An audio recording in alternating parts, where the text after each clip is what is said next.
గడిచిన 20 సంవత్సరాలుగా రాజకీయాల్లో ఉన్నాయి, గమనిస్తూనే ఉండాలి.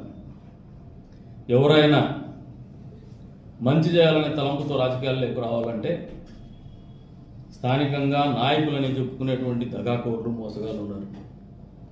వీళ్ళందరికీ వ్యాపారాలంతా ఇక్కడే, దుకాన్ కమ్మకానే వ్యాపారాలు ఇక్కడే ఉంటాయి. ఆ వ్యాపారాలు కూడా ఏమి ఉండవు. ముండమోపుల ఆస్తులు ఎక్కడైనా ఉంటే వాళ్ళు వాళ్ళ సాఫ్ట్ టార్గెట్ని చూజ్ చేసుకుంటారు. ఒక ముఠా ఉంది ఇక్కడ. క్రిస్టియన్ ఆస్తుల్ని ఎవడో చనిపోయినాడు ఒక విధవ తప్పు ఆ కులానికి చెందినటువంటి వాడు ఒక తప్పు పని చేస్తే దాన్ని ఆసరాగా చేసుకుని ఈ ముఠా మొన్న చెప్పా, మాజీ ఎమ్మెల్యేలు కావచ్చు, మాజీ మంత్రులు కావచ్చు, చట్టంలో ఉన్నటువంటి లొసుగుల్ని ఎక్స్ప్లాయిట్ చేస్తూ అడిగేవాడు లేనటువంటి ప్రశ్నల్లో